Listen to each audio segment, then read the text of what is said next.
If you want to save money, use Connect IPS in your mobile banking. सर्वप्रथम तपाईले आफ्नो mobile banking login गर्नुहोस्।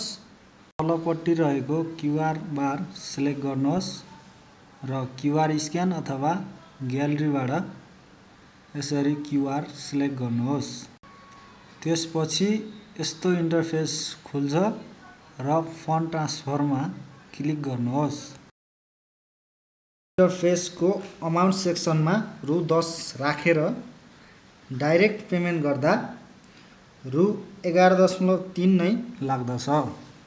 यही इन्टरफेसमा भएको कनेक्ट आइपीएस फिचर युज गरी रु 10 नै पेमेन्ट गर्दा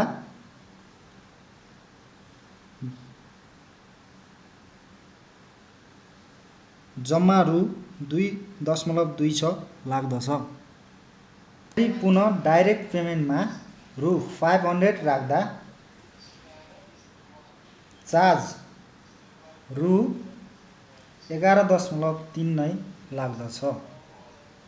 त्यही प्रक्रियालाई नजिकै रहेको कनेक्ट आइपीएस फिचर युज गर्दा रु 2.26 लाग्दछ। त्यसै गरी अमाउन्टको ठाउँमा 501 राखी डाइरेक्ट पेमेन्ट गर्दा रु 11.3 नै लाग्दछ भने कनेक्ट आइपीएस फिचर युज गर्दा रु 4.52 लाग्दछ। फेरि पुनः अमाउन्टको ठाउँमा रु 5000 राखी डाइरेक्ट पेमेन्ट गर्दा रु 11.3 नै लाग्दछ। त्यही प्रक्रियामा कनेक्ट आइपीएस फिचर मात्र युज गर्यो भने रु 4.52 नै लाग्दछ। पुनः अमाउन्टको ठाउँमा रु 5001 राखी डाइरेक्ट पेमेन्ट गर्दा रु 11.3 नै लाग्दछ। सम्पूर्ण विवरण सेम राखी कनेक्ट आइपीएस फिचर युज गरे मात्र रु 9.04 लाग्दछ।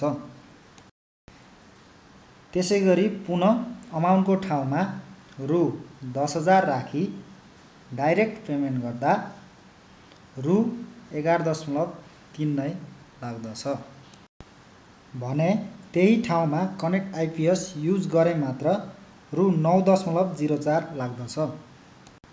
फेरि पुनः अमाउन्टको ठाउँमा रु 1 लाख राखी डाइरेक्ट पेमेन्ट गर्दा रु 11.3 नै लाग्दछ भने त्यही ठाउँमा कनेक्ट आइपीएस युज गरे मात्र रु 9.04 लाग्दछ।